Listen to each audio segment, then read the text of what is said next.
The Bhagavad Gita, in the 6th chapter, gives detailed instructions with regard to meditation. Dhyana Yoga.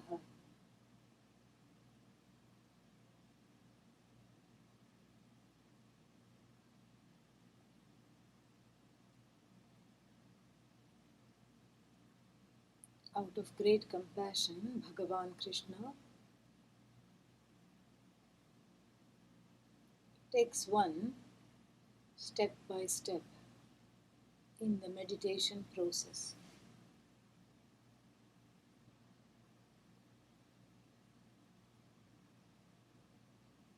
The first step, of course, is firming the seat. The seat should be stable, comfortable, from which one doesn't need to move or wriggle too much during the meditation. Establishing the seat itself takes a little time because one is not really used to sitting still.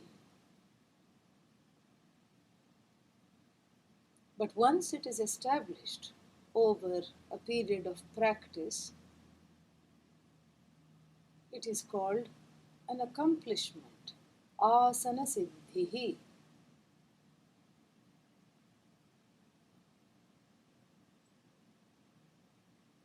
It is recommended that one start sitting still at least for 48 minutes per day.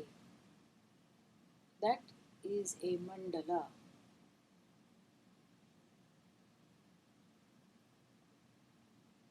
If you are able to achieve stillness in the body for 48 minutes, you have asana siddhi.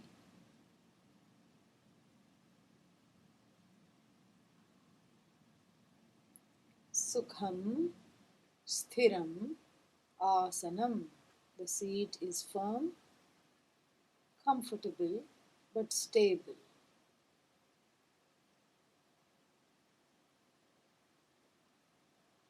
And the place for meditation, likewise also, should not be too high because there will be a fear of falling and one will not be able to go too deep, and should not be too low like inside a pit, because then again there is a fear of perhaps feeling enclosed.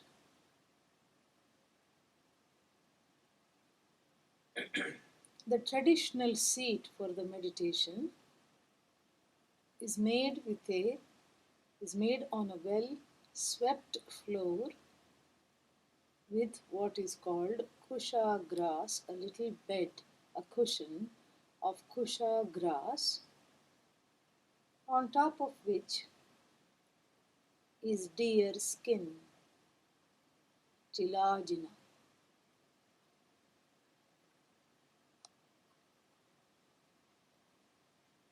The deer, of course, would have died a natural death.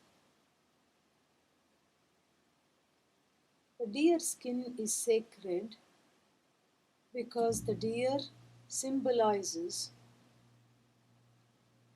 everything that is gentle, non-harming, non-interfering, and calm. This tells us the kind of temperament that one must have going into the meditation. The deer skin is also seen as a purifier. So sitting on the deer skin, which is immune to insects, one feels safe, one feels pure, and one is in a mood to meditate.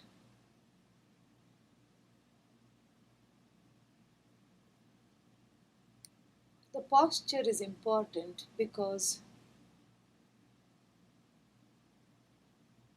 it allows for a certain stability during the meditation.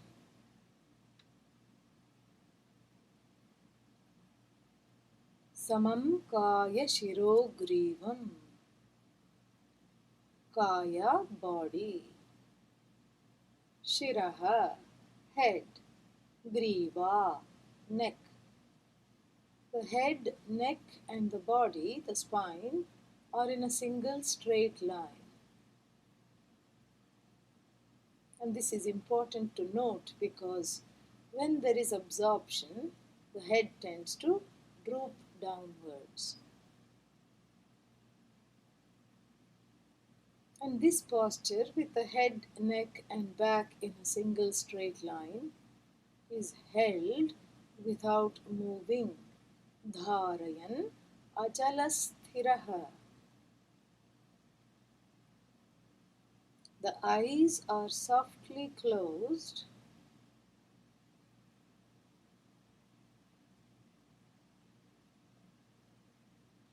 The hands are gently clasped on the lap with the thumbs touching. This again gives a certain stability. The gaze is soft. The eyeballs under the closed eyelids do not flutter or go from side to side. They are focused gently forward and downwards as though one would be looking at the tip of one's nose. Samprekshya nasikagram swam dishascha anavalokayan.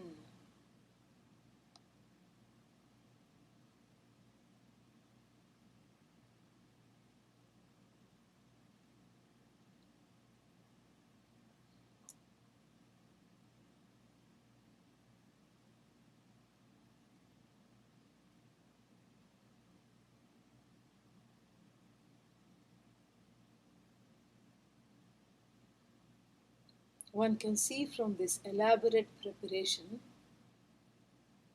that the whole process of meditation is designed to enable one to enter an internal process.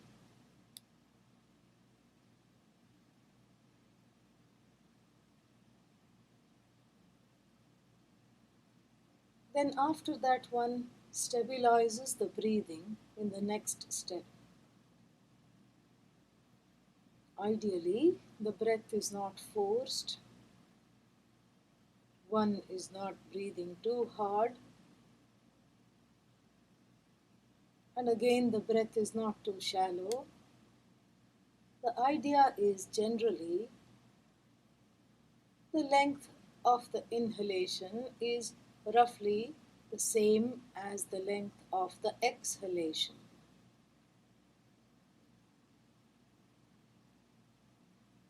Pranapanau samau kritva nasabhyantarcharinau.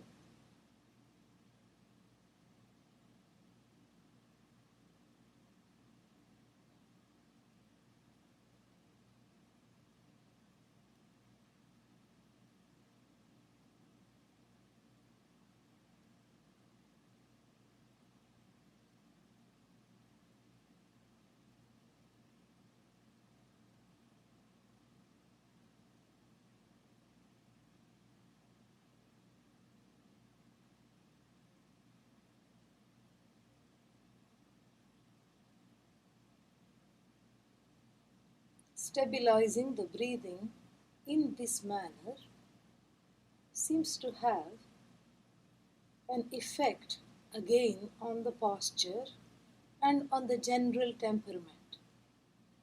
The mind quietens down. One feels more present, more connected to oneself.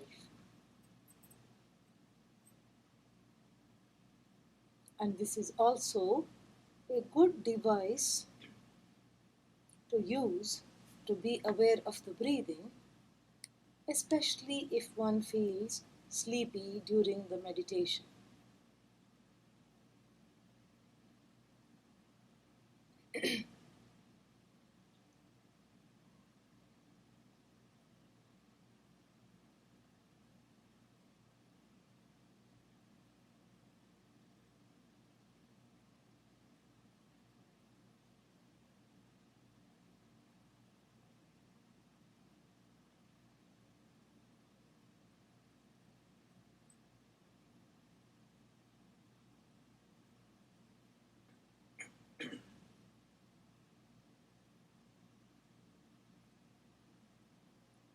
The next step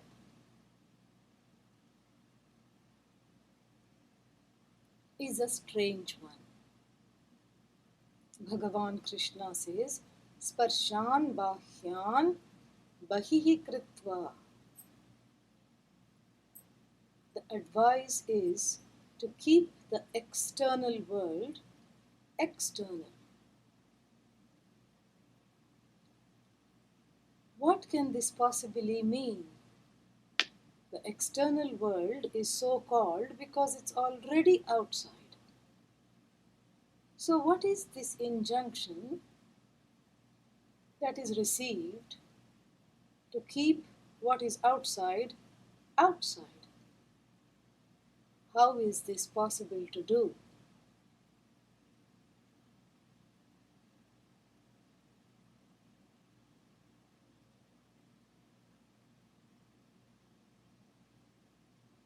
I visualize a range of mountains.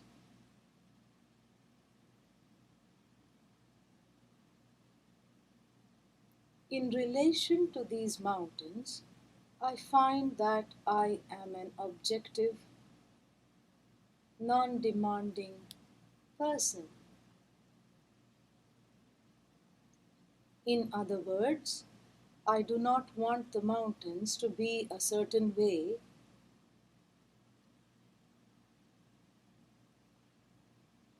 I do not expect them to be of a certain height. I'm just happy looking at them as they are. The mountains do not evoke a strong response in terms of my expectations.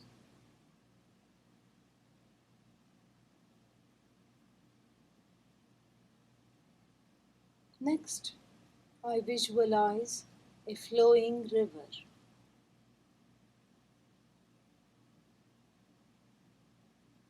Again, in relation to the river, the heart is open, perhaps even joyous.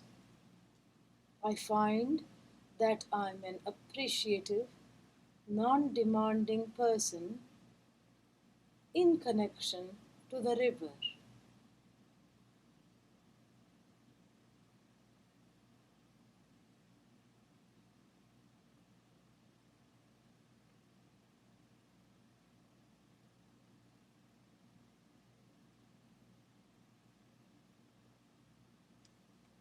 What about people? Can I have this demeanor? Can I retain this feeling of being an objective, non demanding person with relation to people?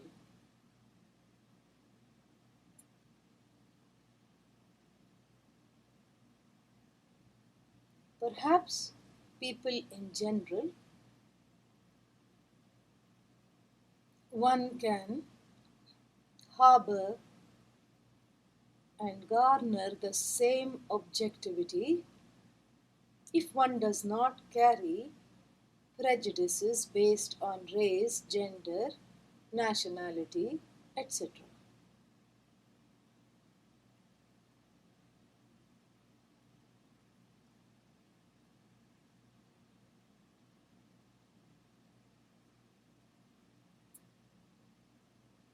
What about people that are close to me?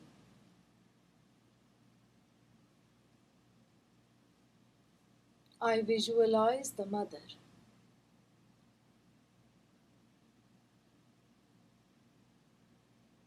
This is exactly how she was or is in my perception.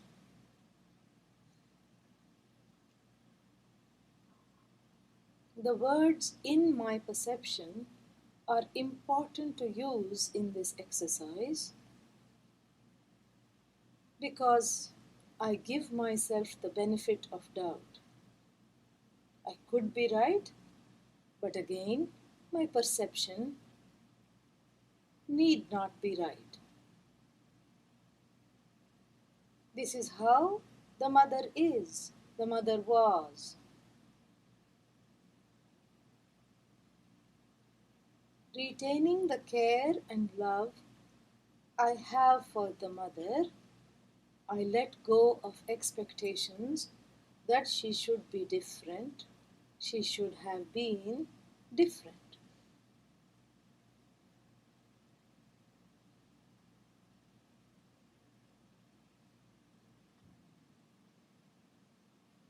This is done by my consciously granting her the freedom to be exactly how she is, how she was.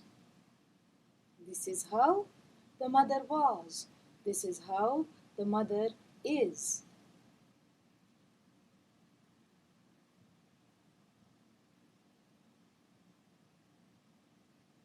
Father. This is exactly how he was or is in my perception.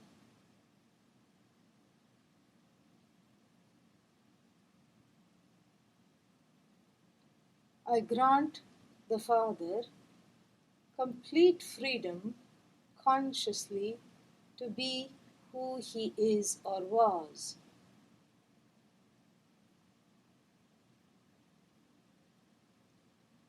In so doing, I gain freedom with regard to the unrequited expectations in connection with the Father.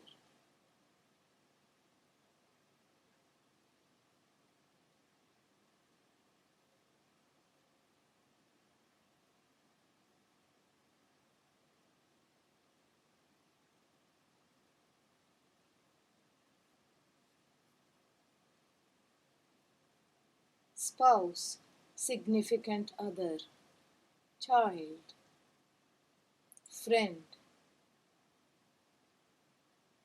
anybody in your life right now, do the same thing. Visualize the person. This is exactly how they are in my perception. Acknowledge that. Consciously grant them the freedom to be who they are.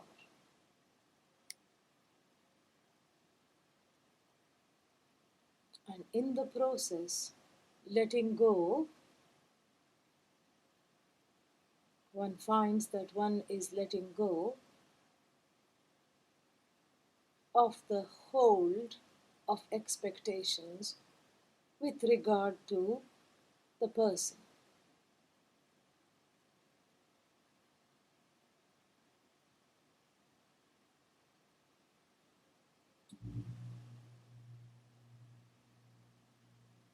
We can see how there are two sets of people in everyone's lives. One set is, of course, outside, the other set is inside, internalized rather, in the form of unrequited feelings, expectations, frustrations.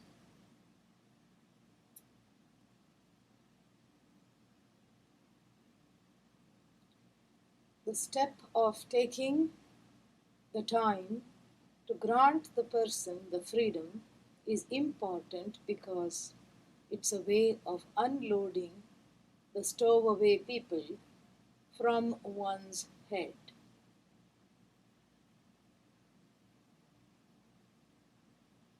People who are outside of oneself but who have crept inside have gone under the skin, as it were, in the form of unrequited expectations.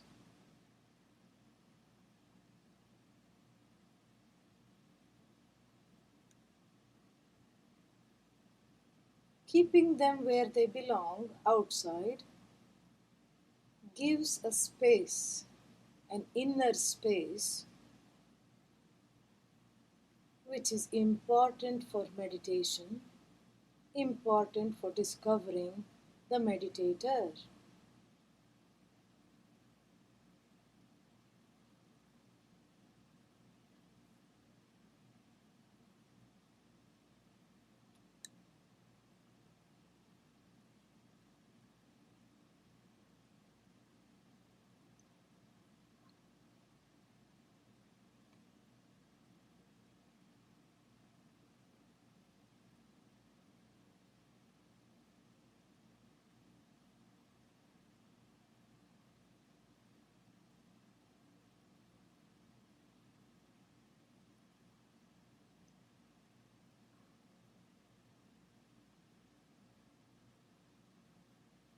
What about this body?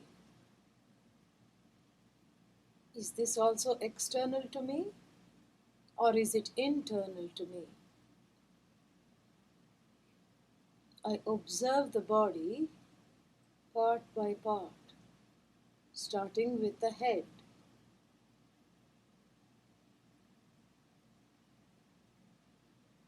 The face.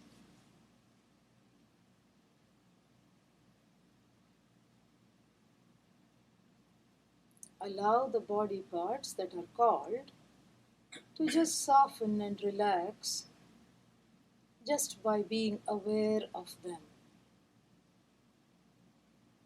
Neck, I just observe.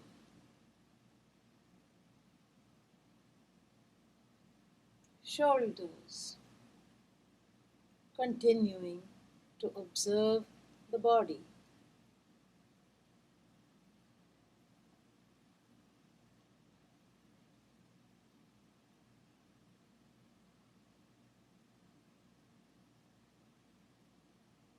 The right arm, the right elbow, the forearm, hand, right fingers, left arm, elbow, forearm, left hand, fingers.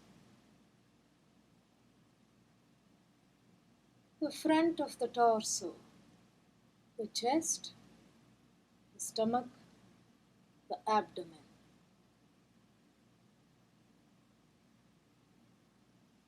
The back of the torso, upper back, mid back, lower back, hips.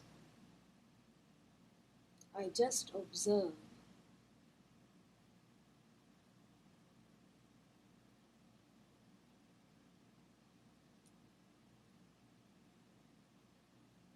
Now the legs, starting with the right side, right hip,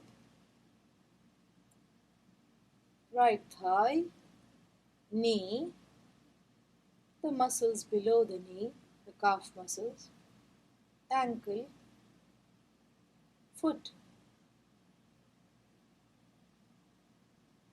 left side, left hip, left thigh, left knee, calf, ankle, foot.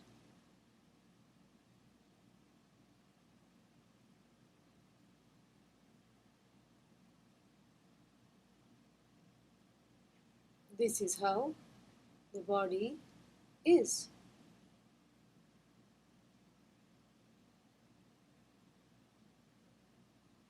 Like the people in my life, there are many things about this body that I would like to be different but cannot change. Height, general weight, predilection to certain ailments,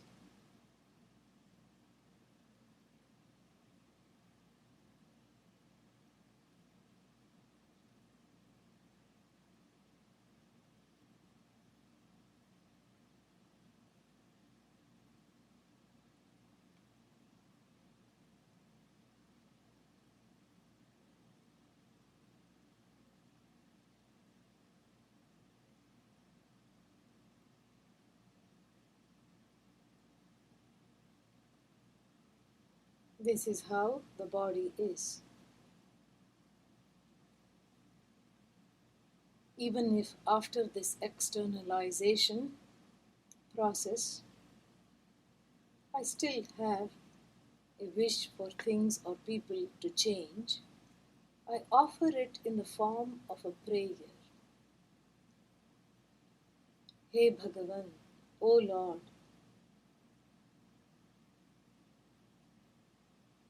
please give me the serenity and the grace to accept the things that I cannot change.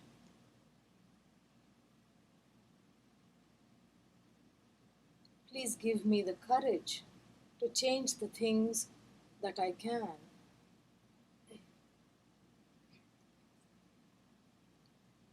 Above all, please give me the wisdom to know the difference between the things I can change and between those that I cannot.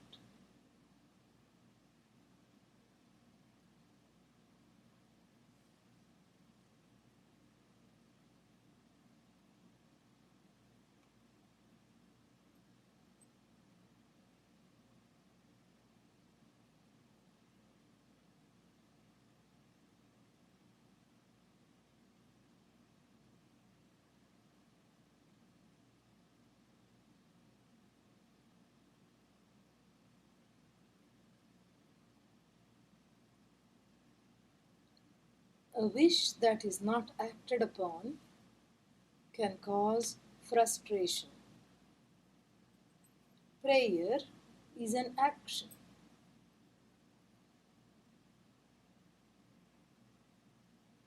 So once one has prayed, there is no frustration.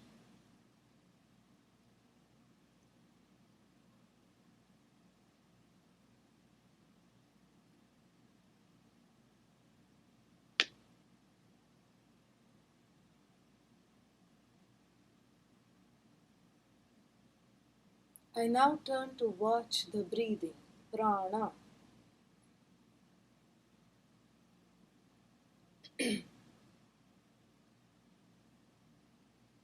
Without altering the breath,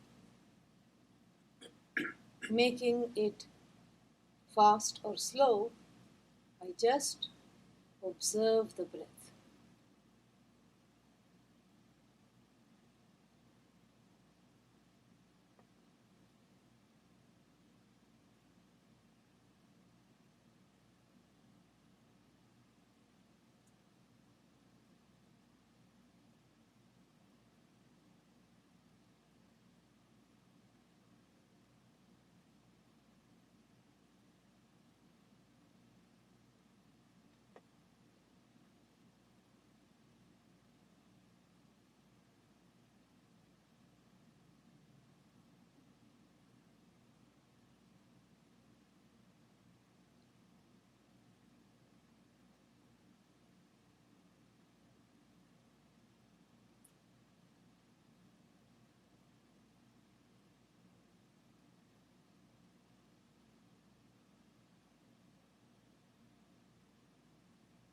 In some systems of meditation, this itself is meditation, observing the breathing. But for us, it is a step to becoming familiar with the one who wields the power to breathe, the meditator.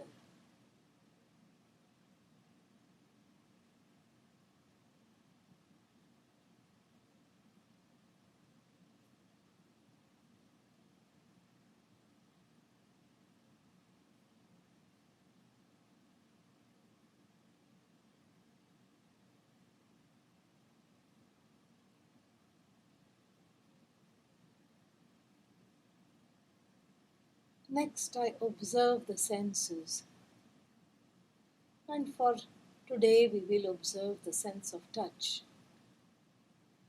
as it is all pervasive, obtained all throughout the body. Observe the hips on the seat, on the chair. I observe legs touching one another. Hands touch one another. Clothes touch the body. Lips touch one another. The tongue touches the teeth.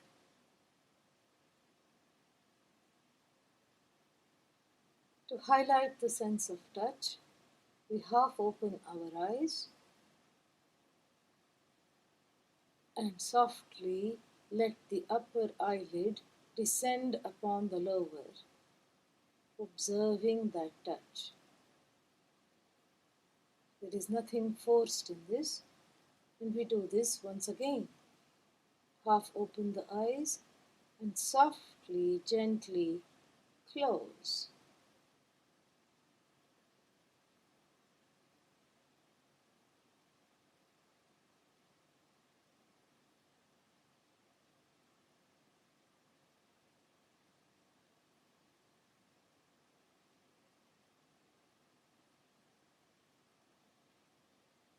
Whatever I can observe is external to me.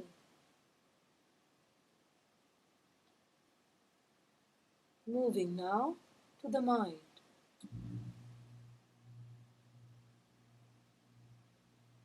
A powerful instrument, a reflection of all the thoughts, a receptacle for the thoughts.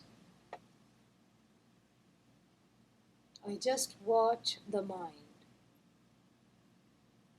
without chasing the thoughts or shunning the thoughts. I just watch the mind.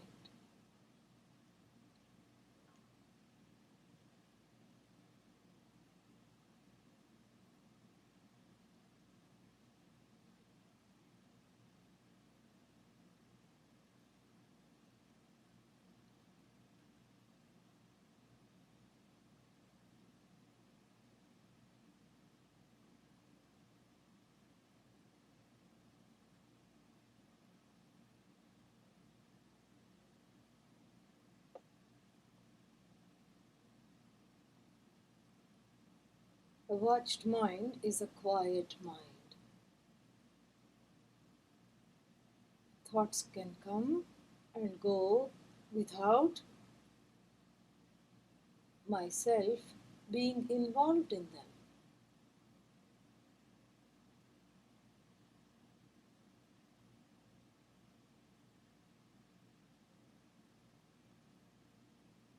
Hare Rama, Hare Rama, Rama Rama, Hare Hare.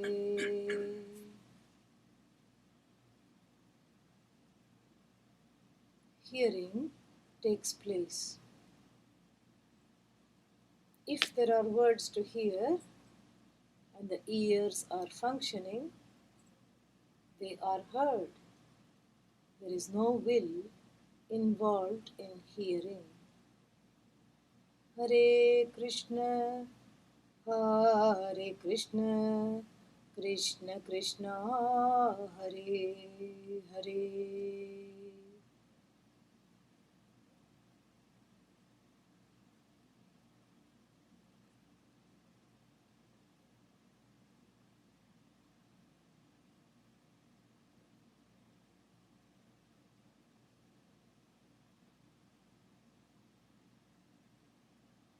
In this mind, I place the chant, japa. The chant is nothing other than a medium to connect with the total. The meditation is saguna brahma vishaye manasa vyaparaha. Mental activity, a guided mental activity whose object is Isvara.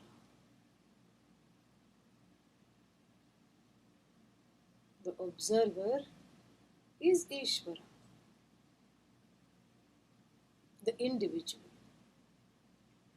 The truth of the individual, Isvara, the whole, the collective,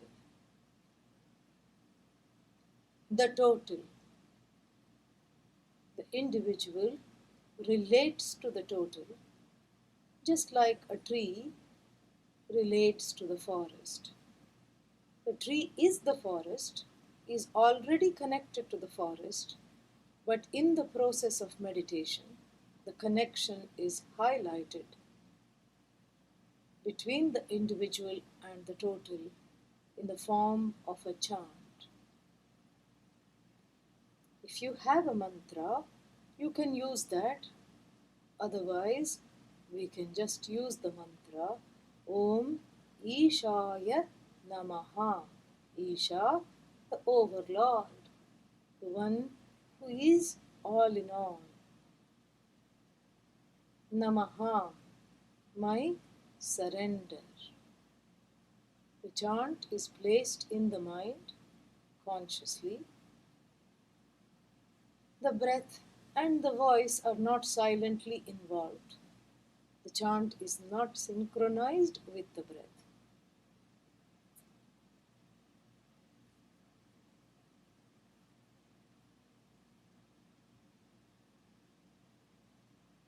Just mentally chant now.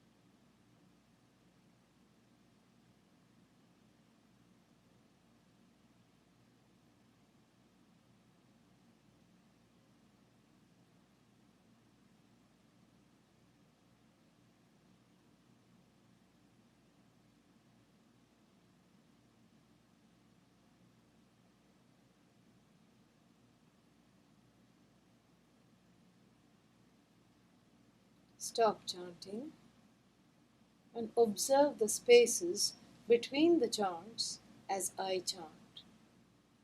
Om Ishaya Namaha. Om Ishaya Namaha. Om Ishaya Namaha.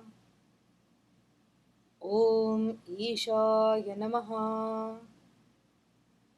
Om Ishaya Namaha. Om Ishaya Namaha. Om Ishaya Namaha. Om Ishaya Namaha. Om Ishaya Namaha. Om Ishaya Namaha. Om, Om, Om, Om, Om. Chant.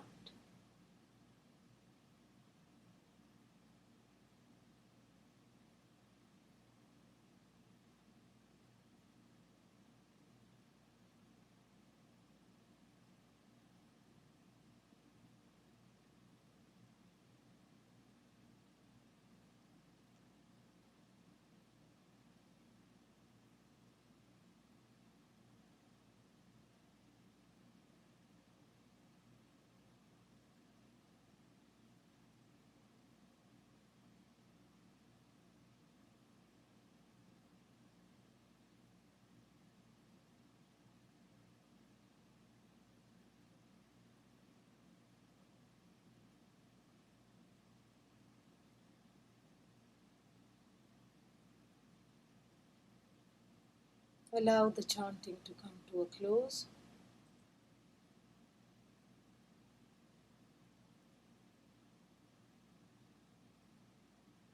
Chant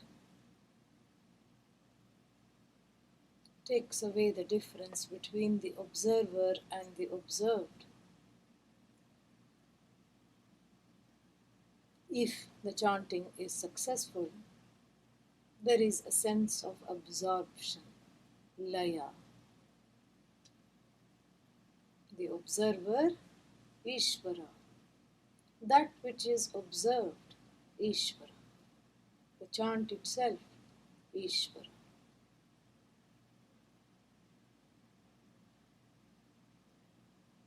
Where is this Isvara? The meditator is Isvara. The truth is Isvara.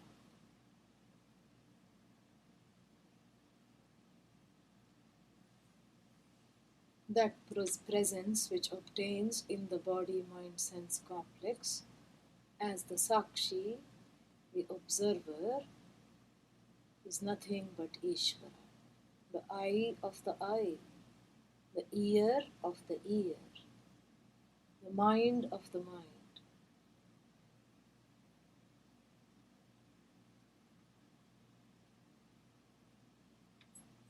Allow that presence to overpower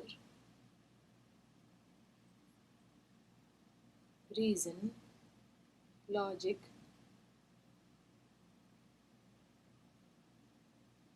and all the categories in the mind.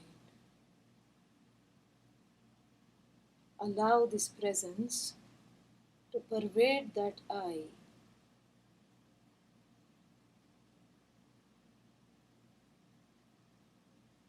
so that with every meditation one has a new rebirth, an understanding of who I am, who this I is.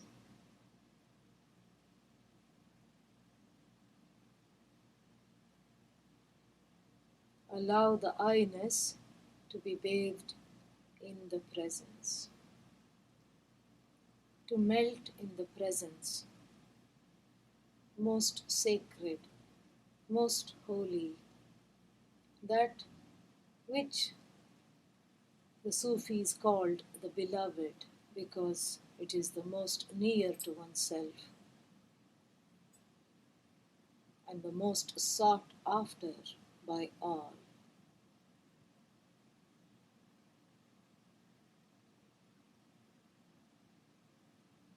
If you are comfortable in rediscovering yourself, acknowledge that I am comfortable being myself.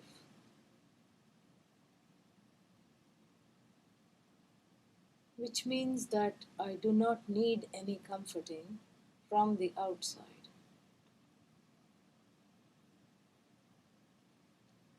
Om Shanti Shanti Shanti.